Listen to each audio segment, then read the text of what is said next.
Hi எல்லோருக்கும் வணக்கம். Bigg Boss season 8 Tamil. So வெற்றிகரமாக கேப்டன்ஷிப் டாஸ்க் வந்து பார்த்தீங்கன்னா முடிஞ்சிருச்சு. ஆனால் நிறைய குழப்பங்கள் ஏற்பட்டிருக்கு. ஸோ எல்லா குழப்பத்திற்கும் காரணம் ஜாக்குலின் அப்படின்னு சொன்னால் நீங்கள் நம்புவீங்களா? அதுதான். ஸோ அதை பற்றி அந்த வீடியோவில் பார்க்க போகிறோம். ஸோ வீடியோக்குள்ளே போகிறதுக்கு முன்னாடி சேனலுக்கு புதுசாக இருந்தீங்கன்னா கண்டிப்பாக சப்ஸ்கிரைப் பண்ணிக்கோங்க. வீடியோ மறக்காமல் லைக் பண்ணிக்கோங்க, மறக்காதீங்க. ஸோ கேப்டன்ஷிப்பாக விஷால் வந்து பார்த்தீங்கன்னா முதல் தடவையாக களம் இறங்குகிறார். ஸோ இந்த வட்டம் இறங்கி அடிப்பேன் அப்படின்னு சொன்ன விஷால் இந்த வட்டம் என்ன பண்ணுறார் அப்படிங்கிறத நம்ம பொறுத்திருந்து பார்ப்போம். ஸோ ஜாக்லின் கும்பல் இருக்கிறதே ரொம்ப டேஞ்சரான கும்பலாக இருக்குது. ஸோ கிட்டத்தட்ட பின்னாடி ஒரு படையை நின்றுச்சு. சௌந்தர்யா சப்போர்ட்டு, ரயான் சப்போர்ட்டு, இந்த மாதிரி தீபக் சப்போர்ட்டு, இந்த மாதிரி ஏகப்பட்ட விஷயங்கள் நின்னாலும் ஜாக்லின் வந்து ஒரு அக்ரிமெண்ட் போகிறாங்க. ஏன்னா பெரிய வெயிட் 2 பவர் ஹவுஸ் வந்து பார்த்தீங்கன்னா இங்கே நிற்கிது முத்து பக்கத்தில். ஒன்று ராணுவ 80 கிலோ, இன்னொரு மஞ்சள் 70 கிலோ மேலே. ஸோ 80-70 சேர்ந்து அதுவே வந்துடுது கிட்டத்தட்ட. ஸோ அவன் தான் லீட் எடுத்துருக்கணும். ஆக்சுவலாக முத்து பேசுகிற தவறு என்ன அப்படின்னா, அவன் ஓடி இருக்கணும். அடுத்து வர்றவனை கேட்டு ஏதாவது பண்ணியிருக்கலாம். சரியா? ஜாக்லின் என்ன பண்ணிட்டா அப்படின்னா முத்துவை வந்து மண்டையை கழுவிடுச்சு. 2 ஆப்ஷன் முத்து கொடுத்தான். நீ கொண்டு போய் சேர்க்குறேன், நான் கொண்டு போய் சேர்க்கவா அப்படின்ட்டு. அது நானே கொண்டு போய் சேர்க்குறேன் அப்படின்னோடனே முத்து இன்னொன்று சொல்கிறான், யார் ஃபாஸ்ட்டாக போகிறா முதல் 2 ரவுண்ட் நான் பார்ப்பேன். முதல் 2 ரவுண்டில் விஷால் ஃபாஸ்ட்டாக போயிட்டான்னா நான் இறங்கிடுவேன். அடுத்து நீ ஃபாஸ்ட்டாக போயிட்டுனா நீயே விளையாடு, எனக்கு பிரச்சனை கிடையாது அப்படின்ட்டான். அது பண்ணியிருக்கக்கூடாது. முத்து பண்ண மிகப்பெரிய ஒரு தவறு. அவன் விளையாண்டுருக்கணும். அது விளையாடல. என்றைக்கு தான் முத்துக்குமரன் அவருக்காக விளையாட போகிறார் அப்படிங்கிறது எனக்கு தெரியல. சும்மா இன்னொருத்தவங்களுக்காக விளையாடுறது, பேசுறது மட்டும் எல்லாம் நல்லா பேசுகிறாப்புல.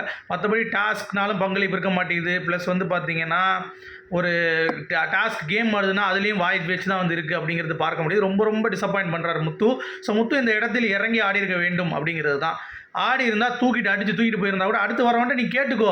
நீ ராணுவ தூக்கிட்டு போயிருந்தா போட்டு வச்சுட்டு வாடா ராணுவ வாடா, எனக்கா நின்னுலடா, நீ வாடா உட்காரா, வாடா போகலாம் அப்படின்ற மாதிரி தூக்கி போட்டுருந்தேன்னா எந்த மாதிரி இருந்திருக்கும்.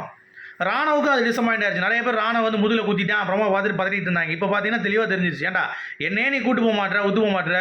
விசாலா ஜாக்லின் வர்றப்ப நான் எதுக்கு ஜாக்லினுக்கு போனோம், நான் விசாலுக்கு தான் போவேன் அப்படின்னு சொல்லிட்டு அவன் ஏறி போயிட்டான். அவன் கேம் சேஞ்ச் பண்ணிட்டான். அவ்வளோதான், முடிஞ்சு போச்சு. இப்போ நீயே வந்து ஜாக்லின் ஜெயிக்கிறதா நின்றுட்டு இருக்க முத்து. அப்போ நீ ஜெயிக்கிறதுக்காக நீ நிற்கலை அப்படிங்கிறப்ப நான் எதுக்கு நிற்கணும்? இப்போ 2 ரவுண்ட் அவள் போனது தப்பாக போயிட்டா இல்லை, டக்குன்னு போய் எடுத்துகிட்டு ஓட வேண்டியதானே, ராணுவ ஏறா அப்படின்ட்டு. நான் பாரு உட்காந்து கை தட்டிகிட்டு இருக்காரு இப்படி உட்காந்து. அது யூஸே இல்லையே முத்துக்குமரன்ட்ட. இறங்கி ஆடி இருக்கணுமா இல்லையா? இது கேம் தானே. எல்லோரும் இங்கே கேப்டன்ஷிப் ஸ்டார்ட்ஸ் தானே போட்டிடுறாங்க. அப்போ என்ன தான் ஜாக்லின் மண்டையை கழுவினாலும் முத்துக்குமரனுக்கு தெளிவான ஒரு புரிதல் இருக்கணும்ல, ஏன் இல்லை? ஸோ முத்துக்குமரன் வந்து வேஸ்ட் பண்ணிட்டார் இந்த கேம். அவர் கையில் இருந்த கேம். ஏன்னா அவர் கையில் 2 பவர் ஹவுஸ் இருக்குங்க. இன்னும் ஒரு ஆள் எப்படியாச்சும் கன்வின்ஸ் பண்ணியிருந்தால் போதும் கண்டிப்பாக. ஏன்னா அந்த சைடு ஜாக்லினுக்கு வந்து கொஞ்சம் ஆதரவாக பேசி ஜாக்லின் ஆட்கள்லாம் இங்கே வந்திருப்பாங்க முத்துவுக்கு. புரியுதா உங்களுக்கு? தீபக் வந்திருப்பாருங்க. இப்போ தீபக் வந்து விசாலாக நம்ம முத்துவான்னு பார்க்குறப்ப தீபக் வந்து சப்போர்ட் பண்ணுறதுக்கு வாய்ப்பு இருக்குது.